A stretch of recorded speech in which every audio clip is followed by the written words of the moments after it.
Sean from Ace Appliance in Toledo, Ohio. Welcome back to another in-home diagnostic video brought to you by ApplianceVideo.com.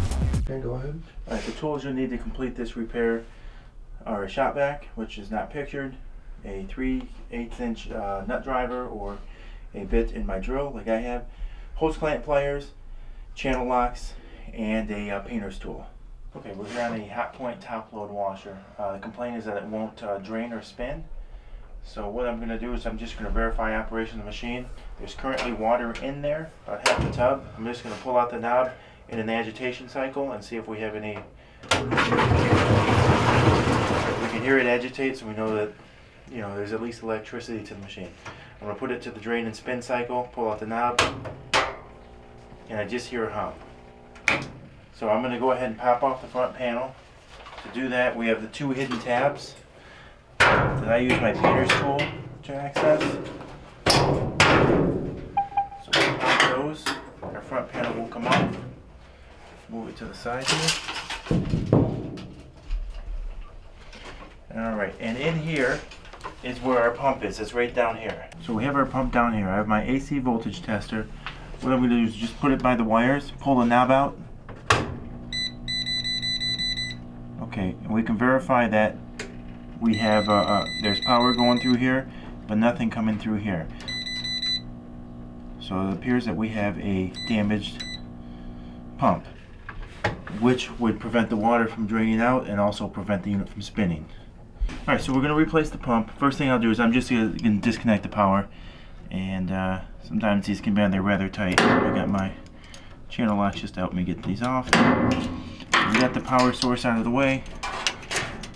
Next I will do is, there are two 3/8 screws right in the very front here. I'm just going to remove those.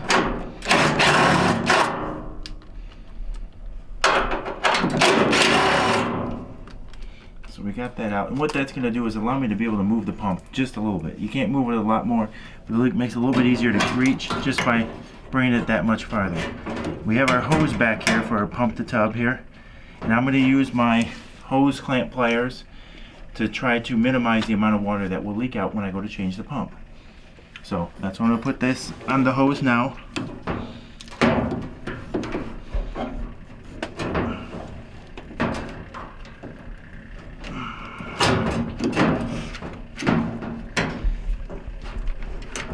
So we got them on, I'm going to squeeze them together. Now these aren't the best hose clamp pliers, so they're not going to stop everything. So now I'm going to loosen up my clamps. I have one on the actual drain hose here that I can slide off. I'm just going to compress and slide it back. And I'm going to grab my shop vac, which I have here. So when I pull that hose off, water is going to come out. But we have our shop vac to capture most of the water, hopefully. So I'm going to go ahead and turn that on now.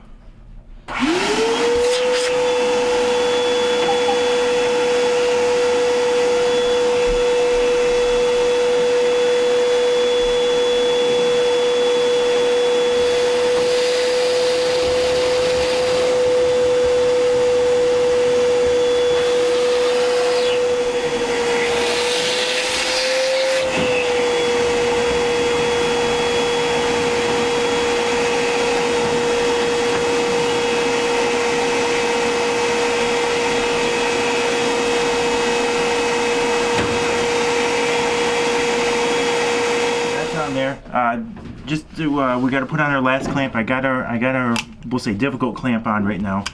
So the other hose is already on.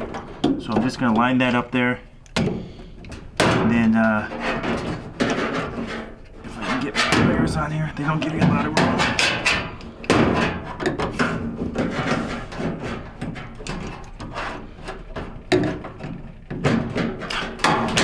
I swear I'm trying. Take the hose clamp pliers off first. So I'm just going to open them up. Look at the water go. That's fine. So we got that out of the way, give it a little extra room.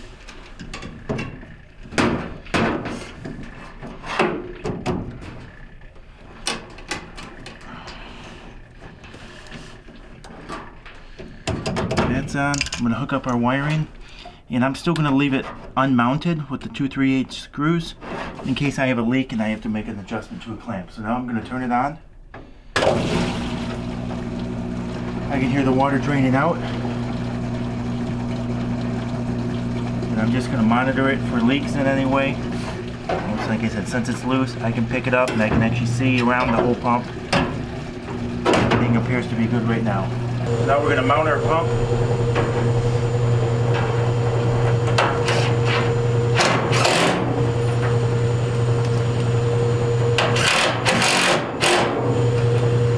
That's in place. Then we're going to get our front panel and snap our front panel back in place.